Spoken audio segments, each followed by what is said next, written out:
This is the story of a fisherman named John, who, like every day, sets out to fish in his small boat. But on this day, something different happens.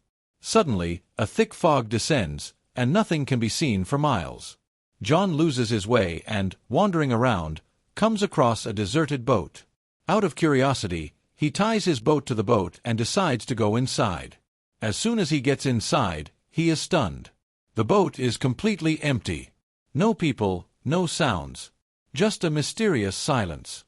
When John enters the mysterious boat, everything seems perfectly normal.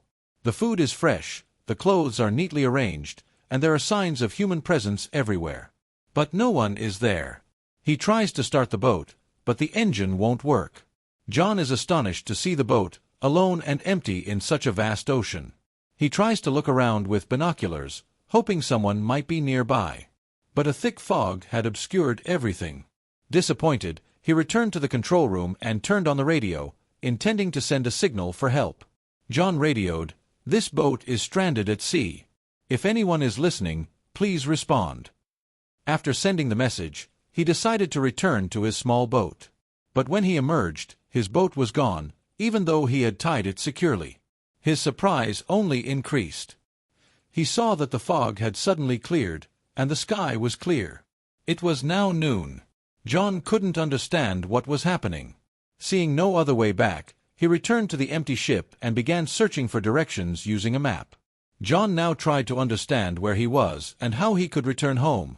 The problem was that the mysterious boat's engine was out of order. If he was to survive, he had to repair it at all costs. He searches the entire ship for a toolbox and, after much effort, manages to fix the engine. This was a huge relief. The boat was now operational, and he was slowly beginning to understand its direction. But the danger was still averted. John went to the control room and contacted the radio again. But this time, there was no response. Everything was still shrouded in mystery. Then the boy surfaced and suddenly needed to use the restroom. No one was around, so he decided to do it in the ocean. As he reached the shore, someone suddenly pushed him from behind. He fell straight into the water. The situation was extremely dangerous, but he managed to save himself from drowning by holding on to the reel. The pressure of air and water was so great that it became difficult to get back to the boat. But he refused to give up. He gathered courage and, using the reel, slowly pulled himself back onto the boat. In the midst of all this, his task was not completed, so he went to the restroom again. As soon as he reached the bottom, someone suddenly slammed the door shut. John initially thought it was the wind and ignored it. But when he tried to get out, he found the door locked from the inside. He was astonished. He tried everything to open it, even taking a coin from his pocket and inserting it into the lock. But all was in vain. He began to feel that he wasn't alone on this ship. There was someone tormenting him, someone invisible but always present. He felt as if someone was playing a trick on him. He shouted loudly, "Please, whatever you do, open the door. I'm not a thief, I've just come to check." But there was no response. He realized that hoping for help was futile. He headed for the cabin, and what he saw inside terrified him. There were bloodstains. It was a scary atmosphere, but he ignored his fear and picked up a pair of scissors and tried to open the door. But the lock still wouldn't open. Just then, the entire boat began to shake violently, as if something big was about to happen. John was extremely nervous. Then his eyes fell on an upstairs window. He managed to climb out and looked around. In the distance, he saw a huge cargo ship approaching him, heading straight for the boat. John realized that if the ship collided, everything would be over. Now he had to save his life at all costs. He thought of signaling, but he had nothing. He immediately took off his shirt and began waving it vigorously so that someone on the cargo ship could see him. But unfortunately, despite all his efforts, no one noticed him. Now John had to save his life at all costs. If his boat continued moving, it could collide with the cargo ship and end everything. Then he noticed a rope hanging near the window. An idea immediately came to his mind. If he used this rope, he might be able to stop the ship. He quickly tied a rope and threw it out to stop the boat's movement. But the situation worsened. The rope got caught in the engine fan, and as he pulled it into the bathroom, it got stuck around his neck. He began to suffocate. On the verge of death, he mustered courage and freed himself with a tool. His neck turned completely red. He was almost dead. But at the last moment, he managed to save himself. The rope was caught in the engine, slowing the ship's speed. But it wasn't enough. The heavy cargo ship still collided with him. The powerful impact shook his ship badly, and John fell to the ground, unconscious. He suffered a severe head injury. When he regained consciousness after a while, he saw that the bathroom was filled with water. But the most surprising thing was that it wasn't salty sea water, but crystal clear, sweet water. As if someone was deliberately trying to scare him. Oh. He begs again, heartbroken. "Whoever you are, please let me go." But still, there's no response. Now he's hungry, thirsty, and extremely weak. He somehow manages to drink water from the bathroom shower, but soon realizes it's gone. Then, when he tries to drink from the sink, he's shocked. The water has turned salty. He immediately realizes there's a hole in the boat, and seawater is pouring in. This boat won't last long. He panics and tries to open the door, but it seems someone has locked it from the outside. It's nighttime, and from above, it appears some invisible, perhaps evil, force is controlling the boat. The water is rising rapidly, and John, exhausted, falls asleep. That night, a terrible storm rages, severely damaging the boat and severely injuring John. When he opens his eyes in the morning, the water is up to his head, leaving only his face exposed. He felt like he had only a few moments left. Suddenly, he heard a soft click, as if something had opened. As John turned the handle, the door swung open with a loud bang. The water pressure was so intense that it shattered and fell, allowing him to escape. Upon exiting, he went straight to the roof of the boat to breathe fresh air, as the oxygen below had nearly dried up. He was now convinced that some invisible force was tormenting him. He was physically and mentally exhausted, and the water was steadily rising below. He realized the boat could sink at any moment. John had decided he wouldn't stay on this ship. Then an idea struck him. He took airbags from the boat and used the broken bathroom door to make a small raft. He tied everything together tightly so the raft would stay afloat. But he needed some other essential materials to operate the raft. He gathered food, water, and necessary tools from the ship and prepared himself thoroughly.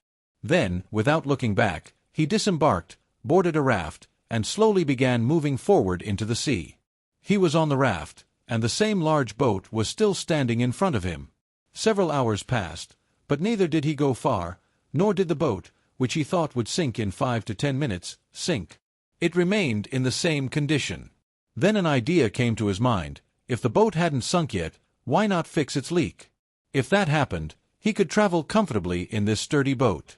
With this thought in mind, he returned to the boat. First, he repaired the leak. Then, using pipes and tools, he constructed a pump to pump out the water. With the help of the pump he had made, the seawater that had filled the boat slowly drained out. After fixing the leak and removing the water, he fixed the rest of the problems on the boat. He also made external repairs to avoid further problems on the journey. After finishing, he tried to call for help again by radio, but this time there was no response. Disappointed, he returned, took out a map, and began to navigate again. He tried to move the boat forward. But as soon as he started the engine, the boat didn't move at all. It was as if it had betrayed him again. The boat was completely still, as if rooted in the water, and this thought was crushing him from within. He was completely exhausted. Hope was fading. Then, in the distance, he saw another ship approaching. Now he had only one option, to reach that ship with his small raft. He immediately boarded the raft and quickly headed towards it. But then, the ship suddenly began to move and accelerate towards John, as if someone had deliberately sent it towards him. John increased his speed. But the huge ship accelerated even faster, and just before it could hit him, John made a last attempt and decided to jump off his boat and swim to another boat that seemed to be moving away. But by the time he got there, the boat had disappeared. Then he realized that there was some evil force on this mysterious boat, preventing him from leaving. He had decided that even if it cost him his life, he would not return to it. But by evening, the water grew colder as he floated in the water. Dolphins were swimming below, but the water temperature had dropped significantly. Unable to bear the cold, he was forced to return to the boat. He was so tired and sick that he was in no condition to think. He simply wrapped himself in a blanket and went to sleep in his room. When he woke in the morning, he decided to leave the ship again. But now he received another shock. The door to the room was closed. He panicked and slowly began to mentally break down. He couldn't understand why all this was happening to him. Then his eyes fell on a small cabin in the room. As he opened it, he saw a way upstairs, a ventilation opening. He entered the cabin, which was a cramped storage area. Every time he tried to climb up from the storage area, he slipped and fell. He suffered several injuries, but he refused to give up. Falling repeatedly, he finally reached the top and tried to open the vent. But it wouldn't budge. It seemed as if it had been deliberately sealed. The oxygen there was rapidly depleting, making it difficult to breathe. The door downstairs was also closed. He couldn't get back into the room. He began to feel that this was his last moment. But then he heard that mysterious clicking sound again. As soon as the cabin window clicked, the sound of a wailing sound opened the door. John wasted no time and got out. The fresh air brought him some relief. He saw the boat heading towards a small island. This gave him hope that perhaps he would be free from this terrifying boat forever. As soon as the boat reached shore, he immediately disembarked. He felt that someone on the island was responsible for all this. In a rage, he picked up a stick and began searching the island, but was soon astonished.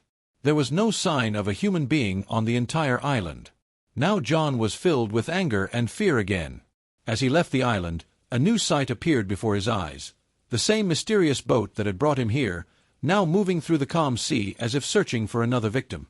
Seeing this, John was completely convinced that this boat and this island were under the control of some evil force.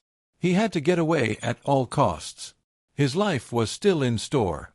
He searched and reached the highest peak of the island, and from there, he saw another island in the distance. But it was so far away that he couldn't see what was happening there. As John continued to circle the island, he slowly came back.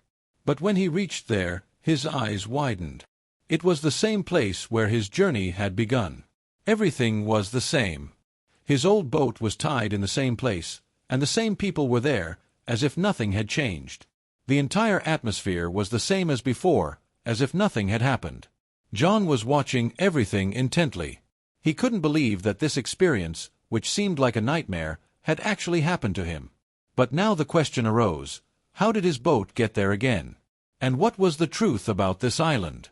When John reached the back of the island, he was astonished. The same place, the same boat, the same people. As if nothing had changed.